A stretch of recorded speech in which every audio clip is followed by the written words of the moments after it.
Buenos días, damos una cordial bienvenida a nuestra audiencia de Uno para Todos. Soy Mario Morales, defensor del televidente del Canal 1 y este es el espacio de todos ustedes, nuestros amables televidentes. Desde aquí ustedes tienen voz para ayudarnos a hacer una mejor televisión, a construir un mejor canal, a interpelar a quienes hacen posible nuestra programación. Recuerden que todas sus recomendaciones, inquietudes y aportes nos los pueden escribir a través de la página canal1.com.co o al correo defensor@canal1.com.co. Todas sus sugerencias son bien recibidas. Reiteramos la bienvenida a su casa y a su tribuna. Mientras algunos sectores claman por un lenguaje inclusivo de género como forma de democratizar el lenguaje y dar visibilidad a una sociedad más igualitaria y transparente, otras voces, como las del Nobel Mario Vargas Llosa, lo consideran innecesario e inconveniente, desatando de nuevo la polémica.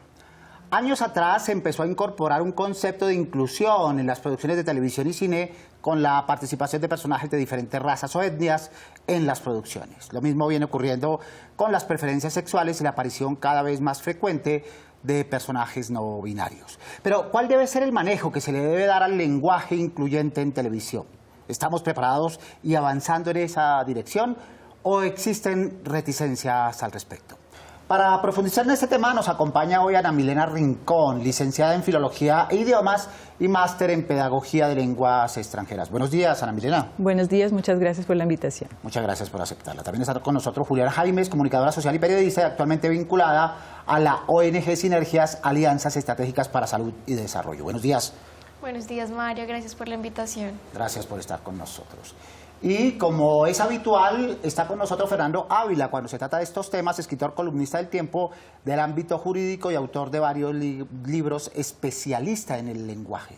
También nos acompañará, saludamos desde luego a Fernando. Buenos días. Buenos días, Mario. Muchas gracias por la invitación.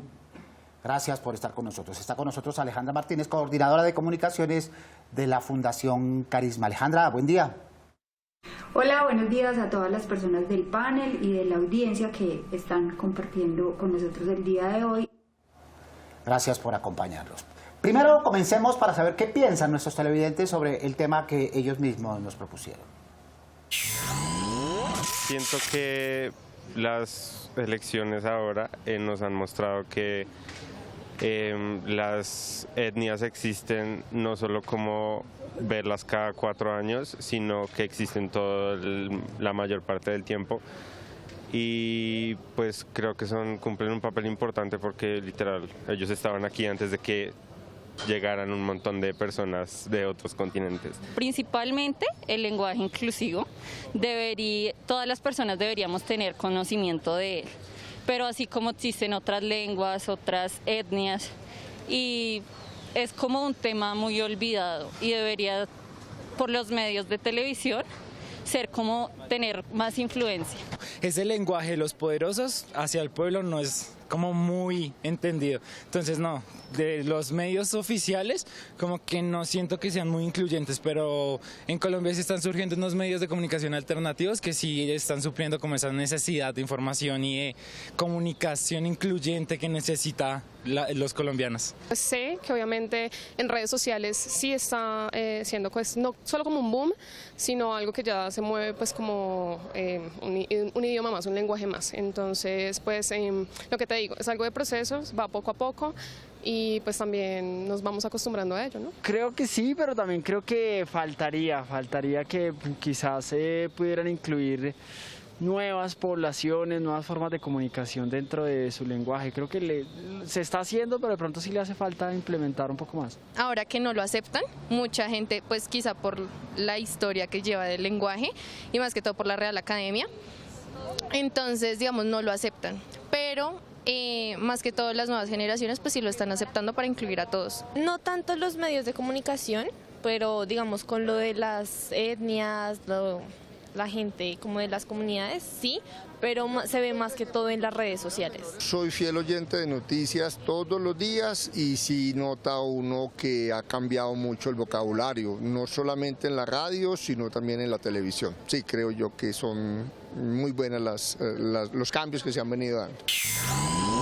Pues bueno, hay percepciones a favor, en contra, ¿qué tanto sí ¿Qué tanto no? ¿Estamos de acuerdo, Ana Milena, por lo que dicen nuestros televidentes? Yo creo que sí ha habido un abordaje más consciente de cómo se utilizan las lenguas, de cómo se utiliza la lengua española sobre todo. Sabemos que ya lo que se utiliza ahora no es lo que se ha utilizado siglos atrás. El español ahora es muy diferente a lo que uno percibe de su historia. Digamos que la lengua y el lenguaje inclusivo pretende reivindicar y, digamos, pensar que esas comunidades no solo existen, sino que tienen presencia y diferentes roles.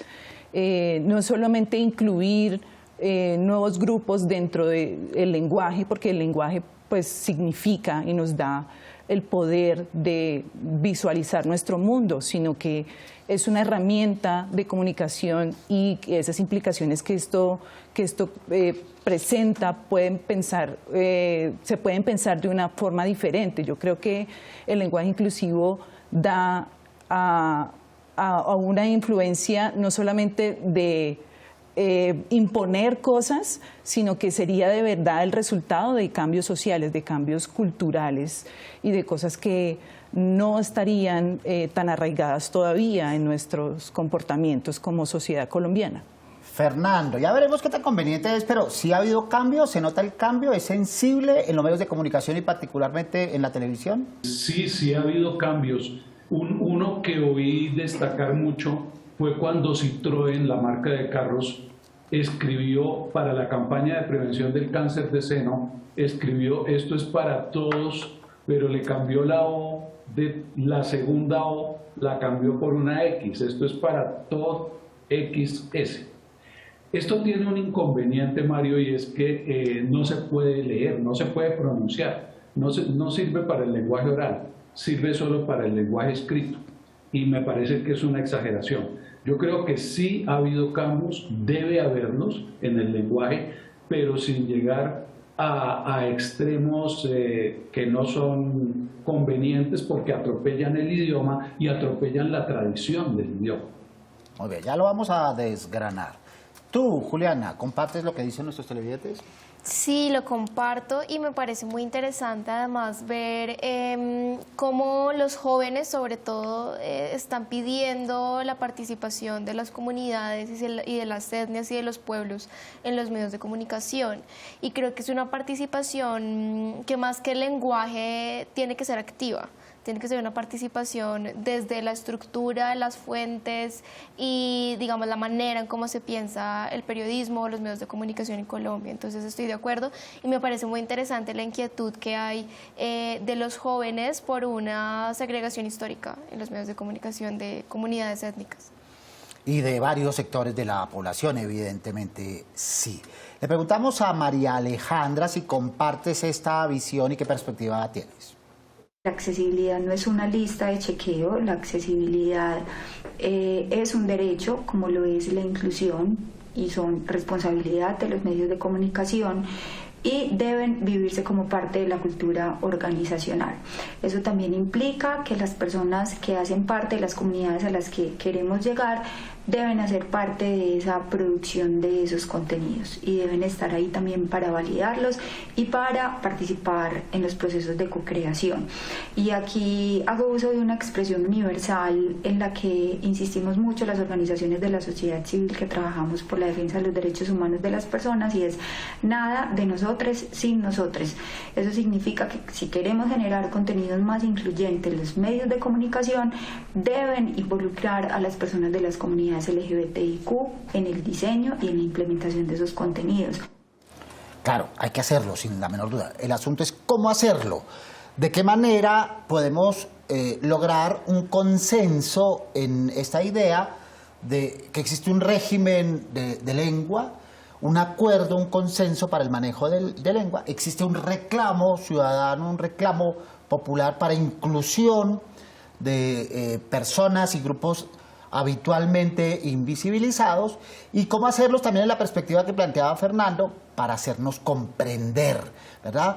Para que no sea otro tipo de lenguaje que corresponde a esos mismos núcleos y que no incluyan al resto de la sociedad, Ana Milena. Esa parte de mecanismos visibilizadores pueden ser unos, que quiere decir los desdoblamientos como todos y todas, los neutros, entonces habían mecanismos también como de neutralizar esas expresiones que vienen desde lo masculino, desde el punto de vista androcéntrico, en fin. Entonces hay muchas guías ahora de comunicación que pueden permitir esos consensos sin necesidad de imponerlos todavía, porque la imposición no es algo natural en este momento. Lo que se piensa es que la lengua es algo estático, pues no, es algo que cambia, que es mutable, es flexible, y a partir de esa flexibilidad es que nosotros tenemos que pararnos, ¿no? Como de utilizar nuevas formas de comunicación. Un poco la lengua, el lenguaje, las expresiones se adaptan a las dinámicas sociales y a los cambios sociales, sin la menor duda. Fernando, en la televisión hablamos de un lenguaje conciso, breve, contundente y directo. El desdoblamiento de que habla Ana Milena, entre otras cosas, ¿qué tiene que ver con esta relación tiempo-concisión en lo que tiene que ver con televisión? Bueno, Mario, una cosa que yo quisiera destacar o resaltar, según unos estudios que hace Susana Guerrero de la Universidad de Málaga, es que no es lo mismo el lenguaje inclusivo que el lenguaje desdoblado. Y entonces ahí vamos a lo de la concisión. Empezar a decir todos y todas, señores y señoras, gallos y gallinas, etcétera, pues no es funcional, porque no hay tiempo para estar alargando el idioma al doble, ¿sí? Y ella da 4 recomendaciones que son las siguientes. Evitar expresiones sexistas. Por ejemplo, hablar en las noticias de la primera mujer que tal cosa, que llegó a Marte, por decir algo, ¿no? La mujer trabajadora, la mujer deportista, quítenle lo de mujer, ¿no? Sencillamente, la deportista que tal cosa, la goleadora, la arquera. Segundo, usar los femeninos. Miren en el diccionario de la lengua española y ahí van a encontrar concejala, lideresa, árbitra, música, pilota, están en el diccionario. Pero la inquietud de nuestros televidentes va a lo específico, ¿verdad? Nos piden ejemplos, ¿no? Hablen, expresen, manifiesten para saber qué hacer y cómo comportarse. A propósito de televidentes, veamos qué tienen para preguntarnos. ¿Por qué la televisión no ha pensado en incluir en su contenido un tipo de lenguaje más incluyente que haga partícipes a las etnias y a las personas diversas? Muy bien, ¿qué tiene que ver con lo que estamos diciendo? Sí, inclusión de las etnias, fundamental, lo que decíamos al iniciar el programa, en las producciones, ya aparecen con más frecuencia, que aparezcan en otros roles, en roles protagonísticos, que aparezcan en los roles en los que aparecen en la sociedad, pero que también aparezcan representados en otras funciones, tanto etnias como comunidades que tradicionalmente han sido invisibilizadas. Entonces, Ana Milena, vamos a lenguajes más concretos, ¿verdad? A ejemplos más concretos. ¿Qué cosas crees tú, desde tu punto de vista de conocedora, que sí funcionan, aparte de lo que ya hemos mencionado, en la televisión para visibilizar personas y comunidades, mujeres y otras perspectivas de género incluido, y que no funciona desde tu punto de vista y con base en los estudios que tú has adelantado? Pienso que el desdoblamiento ayuda a ciertos contextos, en ciertas situaciones y para ciertas audiencias, pero pueden ser que hay otras formas de incluir grupos dentro de palabras, como por ejemplo la población colombiana, en vez de decir colombianos y colombianas, ¿cierto? Utilizamos una perífrasis para incluir a esas dos grupos, porque estamos hablando desde una perspectiva de género, ¿sí? A pesar de que haya otras comunidades en juego aquí, estamos siempre pensando en que el lenguaje inclusivo es algo pensado para diferenciar un género. Entonces, pueden funcionar estas frases incluyentes, no únicas, porque digamos que los procesos de desarrollo y de cambio lingüístico pueden tomar décadas, pueden tomar muchísimos años para que la Real Academia de la Lengua los no los acepte, sino que arbitre esos cambios. Ellos no son los que lideran en alguna medida ese cambio, sino es precisamente el lenguaje que nos pertenece a los hablantes, es democrático, es la única forma de que nosotros utilizamos y formamos los consensos, es en el habla, es en el uso.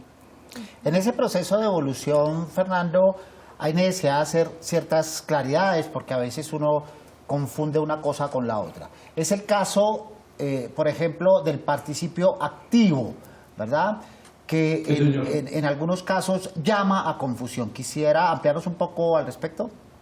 Sí, señor. El participio activo, hay algunos que terminan en ente, ante, como por ejemplo, participio activo de amar, amante.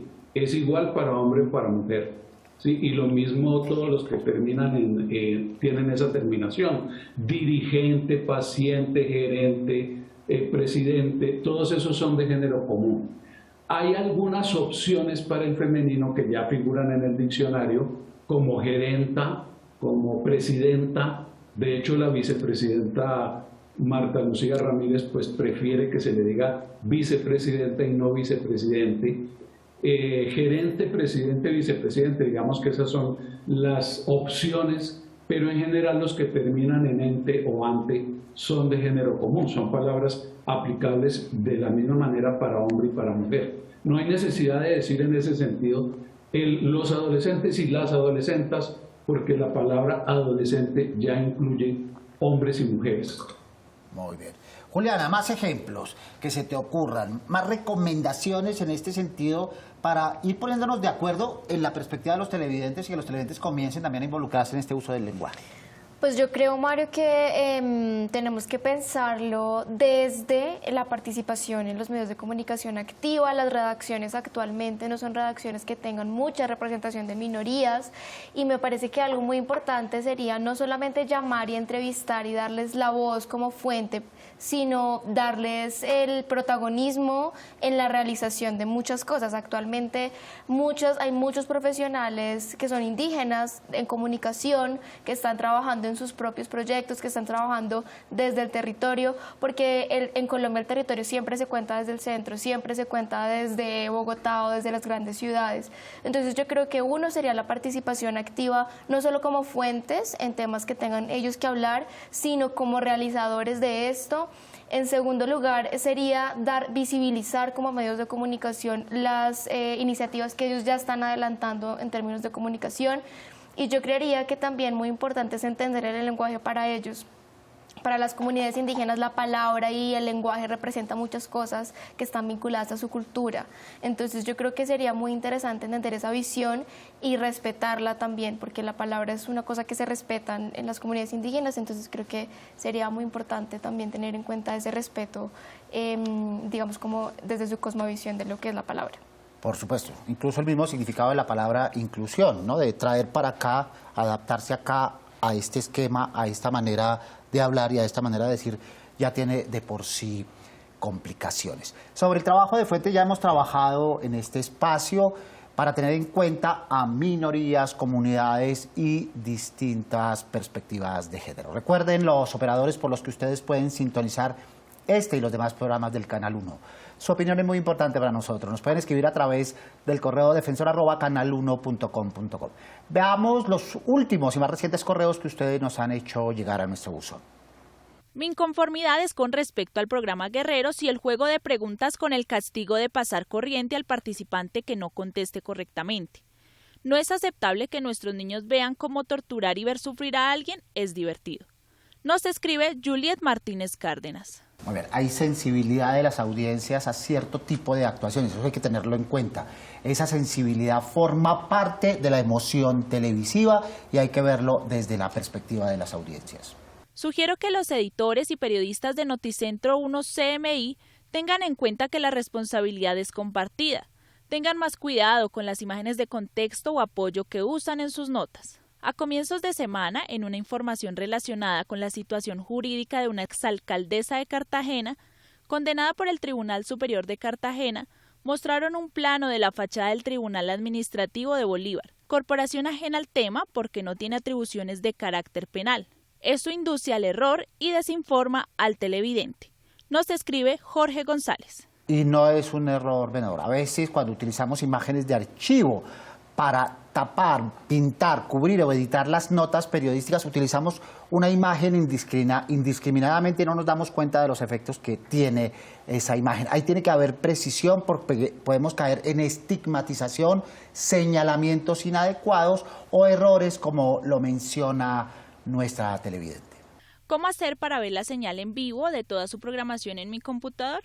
Muchas gracias. Nos escribe Gonzalo Rodríguez Reynosa. Bien, estamos superando problemas técnicos en ese sentido. Por favor, hacernos saber si ya fueron corregidos para insistir con ello en nuestro departamento técnico. Muchas gracias a los televidentes que se comunican con nosotros a través del correo defensor@canal1.com.co. Y vamos además qué tienen para decirnos de viva voz y con su propia imagen en este momento de nuestro programa. Es pertinente que la televisión colombiana analice sucesos internacionales como lo sucedió en los Oscar y que de esta manera integren audiencias y generen pedagogía en hechos tan importantes que den trascendencia a nivel nacional e internacional. Muy bien, es muy importante establecer la discusión y el debate porque también hay puntos de vista distintos. Así como hubo acuerdos sobre ciertos momentos de esa transmisión y de esa ceremonia, hubo también bastantes desacuerdos. Es muy importante brindar ese contexto.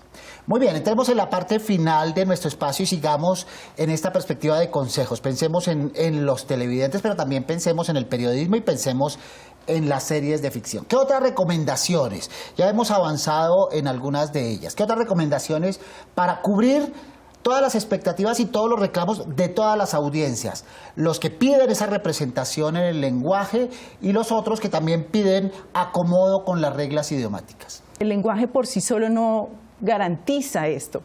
Incluir íconos, incluir imágenes que representen otras formas de ver a estas comunidades son muy importantes también. Es más, el sonido también puede ser una forma de discriminación. Ahora hay tal vez como Siri o como digamos las cosas que uno ve en el celular, que como Siri en este caso que uno le habla a una voz masculina o femenina, ahora ya hay una voz neutra, por ejemplo. Entonces, hay muchas cosas que tal vez el lenguaje como tal no, por sí solo no ayuda a resolver. Y sobre lo cual insistimos con mucha frecuencia, como lo saben nuestros televidentes. A ese propósito, Alejandra Martínez, hablemos de inclusión, lenguaje y discapacidad. De los medios de comunicación y de la televisión ya se han dado grandes pasos para el abordaje de la accesibilidad. Ya vemos contenidos con closed caption, con subtítulos, con lenguaje de señas, y el reto más grande que tenemos ahora es empezar a abordar la discapacidad no desde el capacitismo, desde el asistencialismo. La discapacidad no es cuestión de caridad. Las imágenes y las expresiones que utilizamos no pueden perpetuar esa narrativa de que las personas con discapacidad siempre necesitan a alguien que las asista y que no pueden valerse o ejercer sus derechos por sí solas.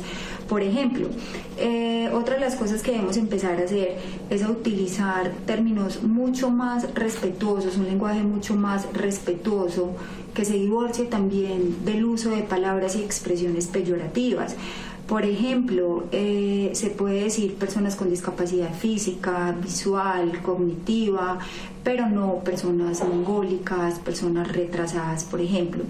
Podemos hablar de personas con movilidad reducida, personas ciegas, pero no personas minusválidas, no personas inválidas, no personas mongólicas, ni con retos especiales tampoco. Ese es parte del reto que nosotras hemos identificado en estos momentos y que creemos que estamos en capacidad de empezar a abordar desde los medios de comunicación. Muy bien, Juliana, más tareas que nos dejas, más ejemplos, más perspectivas para mejorar en este sentido. Me parecería interesante cómo las comunidades indígenas quisieran que los llamen, o sea, como que ellos sean quienes estén aquí diciéndonos, quiero que nos hablen de esta manera y de esta otra manera y quiero que nos cuenten así, porque también creo que la historia y la propia imagen de los indígenas ha sido contada por blancos incluso. Y también pues es un llamado como a los televidentes que tienen el mismo, digamos, como inquietud. Yo creo que podemos hacer esa inclusión no solo desde medios de comunicación, sino desde el cotidiano, porque yo creo que la segregación ha sido histórica y ha sido estatal, incluso hasta hace muy poco. Sentencias que fueron diseñadas para comunidades indígenas fueron traducidas a lenguas propias, o sea, se escriben en español. Entonces yo creo que desde las profesiones de cada persona, desde diferentes disciplinas, sería bueno incluir un saludo, incluir un concepto, incluir una visión de estas comunidades desde lo común, porque la segregación no solo es de medios de comunicación, es de la sociedad colombiana, creería yo. Por supuesto, nuestros televidentes también tienen esta idea de mejoramiento y propuesta. Veamos.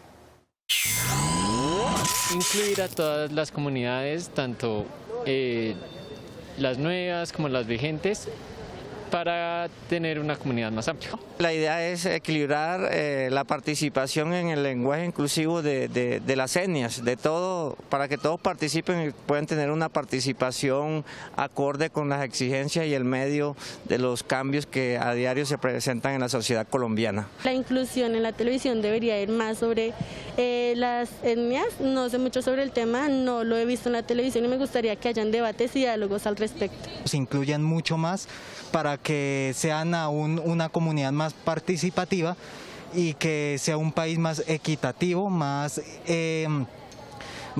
igualitario, y seamos también un país mucho mejor en esta inclusión de lenguajes étnicos. Se utilice un lenguaje inclusivo, esto quiere decir un lenguaje más asequible, comprensible para todo el mundo, que sea edificante, que tenga una guía, que tenga un horizonte y que la gente lo tome como un estímulo, como una fase sociológica, psicológica y ante todo didáctica y pedagógica. Muy bien, ideas claras y concretas. Fernando Ávila, entonces cerrando, ejemplos claros y además recomendaciones de quienes tienen dudas, ¿a dónde pueden recurrir, Fernando? Fíjense ustedes que hace unos 10 años nadie conocía la palabra minga y ahora es de uso común, la minga indígena. O cuando la candidata a la vicepresidencia, Francia Márquez, habla de las mayoras. Esa es una palabra que está en el diccionario de la lengua española y que es tradicional del lenguaje indígena, que son las mujeres que transmiten las tradiciones. Hay muchas personas que la han criticado porque dicen los mayores y las mayoras, pero porque desconocen que la palabra mayora tiene ese significado y esa tradición. Ahora, como cosa práctica, yo creo que no podemos olvidar lo del ruido en la comunicación, ¿sí? Les doy un ejemplo. La piscina va a entrar en servicio, pueden participar niñas y adultos. Entonces, ¿qué se roba el show en ese mensaje? Las palabras niñas y adultos, no, porque queremos ser inclusivos, pero estamos quitándole importancia a la información propiamente tal, para que la gente se dedique a discutir, a quejarse o a elogiar las palabras raras que estamos usando en ese mensaje. Eso hay que evitarlo, ¿no? Y salvar el mensaje que se quiere llevar. Fernando Ávila, escritor, columnista en el ámbito jurídico y en el tiempo y autor de varios libros, experto en lenguaje. Muchas gracias por estar con nosotros. Con todo gusto, Mario. Muchas gracias a usted. Volveremos sobre ese tema, como dice el estribillo, que lo hemos venido desagregando en este espacio en la idea de ser más específicos. Muy bien, muchas gracias también a Ana Milena Rincón, licenciada en Filología e Idiomas y máster en Pedagogía de Lenguas Extranjeras. Muchas gracias por el espacio. Muchas gracias por estar con nosotros. Juliana Jaimes, muchas gracias. Un placer por tenerte aquí, comunicadora social y periodista. Gracias, Mario. Un gusto. Muchas gracias por estar con nosotros. Y también agradecemos a Alejandra Martínez, coordinadora de comunicaciones de la Fundación Carisma, además de todos los televidentes que participan en este espacio a través de distintas plataformas. Y a todos los demás televidentes, recuerden que tenemos una cita. Todos los sábados a las 7 en punto, prográmense con nosotros, porque con ustedes somos uno para todos. Pueden enviarnos correos, videos a través de la página web canal1.com.co o al correo defensor@canal1.com.co. Recuerden que todas sus inquietudes aquí son bien recibidas para hacer de todos ustedes y con nosotros un solo programa. Soy Mario Morales, defensor del televidente del Canal 1. Nos vemos el próximo sábado, Dios mediante. Feliz fin de semana.